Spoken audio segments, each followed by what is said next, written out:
खासकर सीधी विधानसभा में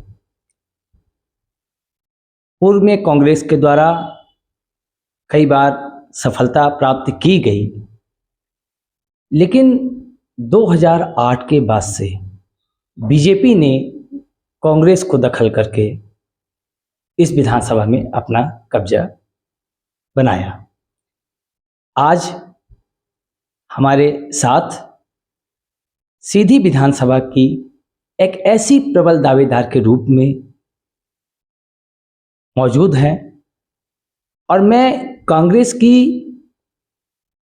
जो वर्तमान परिस्थिति है, जो क्षेत्रीय समस्याएं और मुद्दे हैं, उन्हीं को लेकर मैं उनसे जानने का प्रयास करूंगा कि इस बार जो आगामी विधानसभा चुनाव 2023 में होना है वो किन मुद्दों के साथ जनता के पास जाएंगी।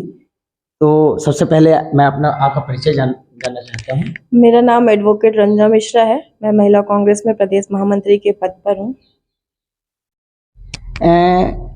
कहा जाता है सीधी विधानसभा में 1972 से लेकर 2003 तक कांग्रेस जो है काबिज रही, लेकिन 2003 के बाद बहुत सी कुछ ऐसी मूलभूत सुविधाएं जो थी, बिजली, पानी, सड़क को लेकर बीजेपी ने आपको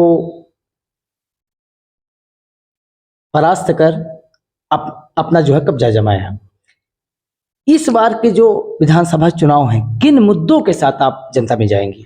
देखिए, जो बीजेपी है तो इसने विकास तो बिल्कुल किया ही नहीं। तो जो हमारा पहला मुद्दा है वो विकास का है, चाहे वो शिक्षा हो, चाहे रोजगार हो, चाहे स्वास्थ्य हो, किसी पे भी बीजेपी का ध्यान यहाँ पे विकास करने पे नहीं रहा। तो हमारा तो जो प्रमुख मुद्दा है वो शिक्षा, स्वास्थ्य, बेरोजगार और महंगाई है। कांग्रेस पार्टी में जो विगत 2018 के बाद ये देखा, ऐसा आरोप भी लगाया गया है कि कांग्रेस का जो प्रत्याशी होता है उसको कांग्रेस के ही कार्यकर्ता द्वारा कहीं ना कहीं गुटबाजी का आरोप दिखता है। तो इसमें कितनी सत्यता है? देखिए, इसको हम गुटबाजी नहीं कहेंगे। सीधे समझने की बात ये थी कि 2003 के बाद 2008 में यहाँ का सीधी विधानसभा का जो परसीमन हुआ, तो परसीमन में जो सीधी के कुछ क्षेत्र थे वो सिहावल विधानसभा में चले गए।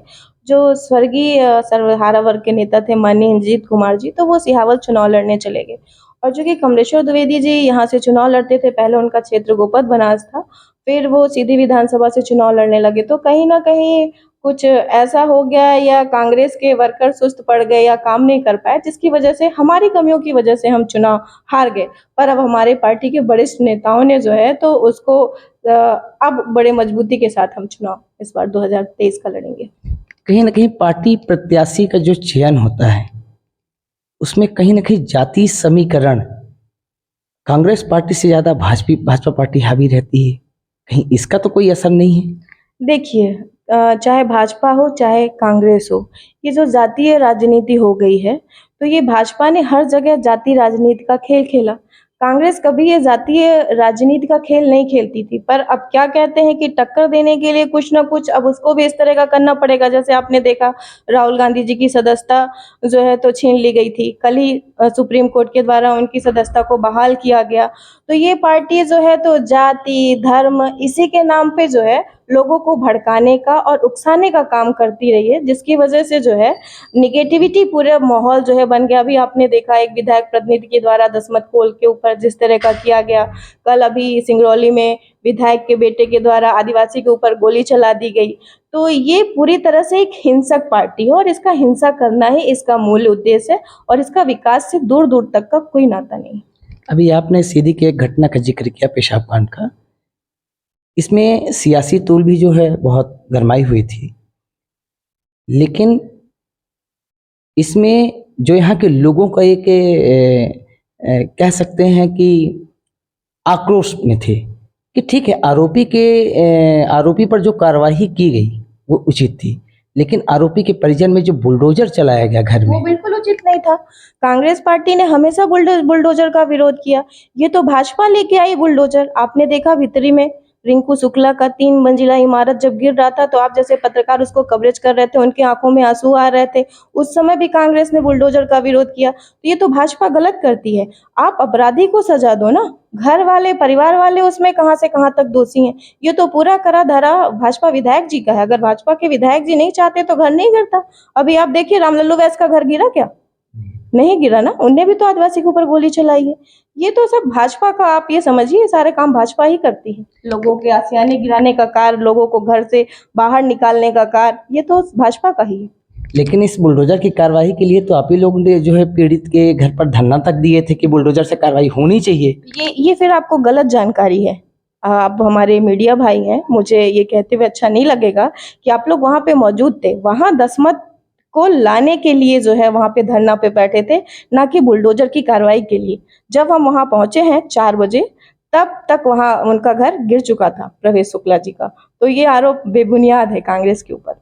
अच्छा, एक और प्रश्न चिन्ह उठता है कि लीडरशिप में कहीं ना कहीं कुछ कमियां हैं, इसमें कितनी सत्यता है? मैं बताऊं, लीडरशिप में कहीं कोई किसी में कोई कमी नहीं है। जब आपका वक्त अच्छा होता है तो वही लीडरशिप बहुत अच्छा बन जाती है। अभी आप देखिए केदारनाथ शुक्ला जी का, अभी उनका प्रोग्राम चल रहा था, एक बैगा जो है वहीं पे मर गया, वो भाषण दे रहे थे, तो उनकी लीडरशिप अच्छी है क्या? कोई मर जाए और आप स्पीच दीजिए। तो धीरे धीरे लोगों के सामने जो है इनके काले कारनामे खुलने शुरू हो गए हैं। अब जनता को भी समझ आ रहा है। कुछ लोगों के द्वारा ये भी ऐसा आशंका जताई जाती है कि अब चुनाव बहुत नज़दीक आ गया है, तो आप लोग एक वर्ग के वोट बैंक को साधने के लिए जो है तरह तरह के जो पुरानी बातें हैं उसको सामने ला रहे हैं। भैया ये बताइए, हमने कहा था कि वो दसमत कोल के ऊपर बाथरूम करें? हमने कहा था विधायक जी को, बेटे के को आदिवासी के ऊपर गोली चलाएं? हमने कहा था कि पंडाल गिरे और वो बैगा वहाँ मर जाए और विधायक जी वहाँ पे भाषण देते रहें? ये तो बेवजह बातें हैं।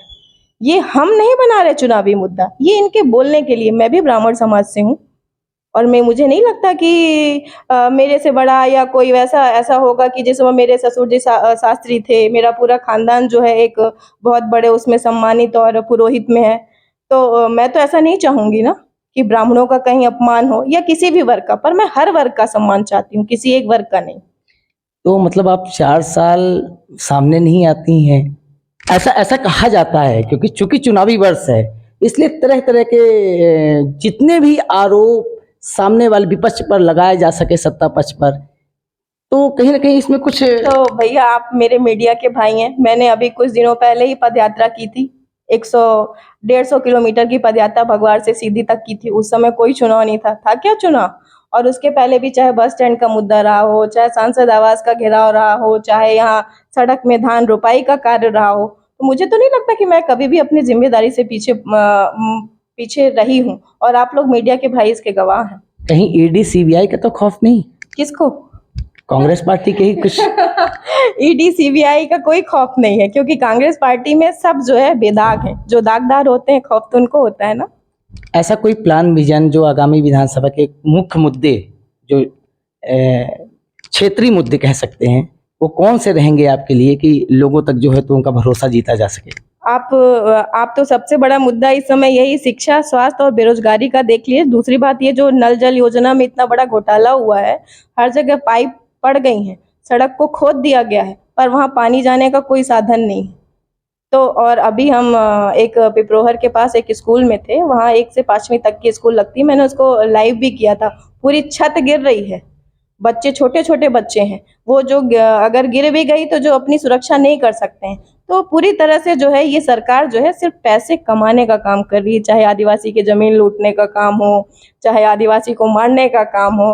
तो कुल मिला के हर बार जाति वाले भी तो सोचते हैं भाई कि आप कितना अत्याचार करोगे, जाति के नाम पे आप कितने दिन वोट लेंगे। उनको भी तो समझ में आ रहा, आपने उनके हितों की लड़ाई कहाँ पे लड़ी। स्वघोषित परशुराम बनने से कोई जो है परशुराम हो नहीं जाता है, उसके लिए काम करने पड़ते हैं और लोगों को दिखाना पड़ता है। चलिए, बहुत बहुत धन्यवाद आपका एशियन न्यूज से जुड़ने के लिए। थैंक यू भैया, आपने मुझे इस योग्य समझा, उसके लिए धन्यवाद।